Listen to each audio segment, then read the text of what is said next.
ગુજરાતમાં જન્માષ્ટમીની ધામધૂમપૂર્વક ઉજવણી, દ્વારકા મંદિરમાં ભક્તોની ભારે ભીડ।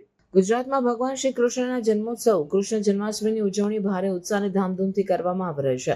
16 ઓગસ્ટ 2025ના રોજ રાજ્યભરના મંદિરોમાં વહેલી સવારથી જ ભક્તોની ભીડ ઉમટી પડી છે, જ્યાં મંગળા આરતી સાથે દિવસનો શુભારંભ થયો છે। ખાસ કરીને દ્વારકા, ડાકોર અને શામળાજી જેવા મુખ્ય કૃષ્ણ મંદિરોને જન્માષ્ટમી નિમિત્તે ભવ્ય રીતે શણગારવામાં આવ્યા છે। શ્રી કૃષ્ણની કર્મભૂમિ દ્વારકામાં આવેલા જગત મંદિરમાં જન્માષ્ટમીના પવિત્ર પર્વ નિમિત્તે ભક્તોનું ઘોડાપુર ઉમટી પડ્યું છે।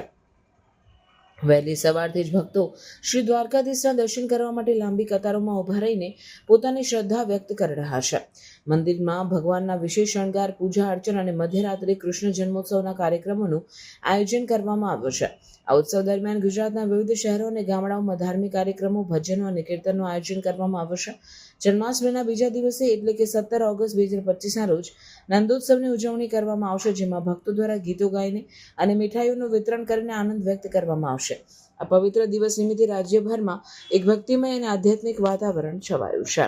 પ્રાર્થના સંદેશ ન્યૂઝની તમામ લેટેસ્ટ અપડેટ્સ માટે ચેનલને હમણાં જ લાઈક, શેર અને સબસ્ક્રાઇબ કરો।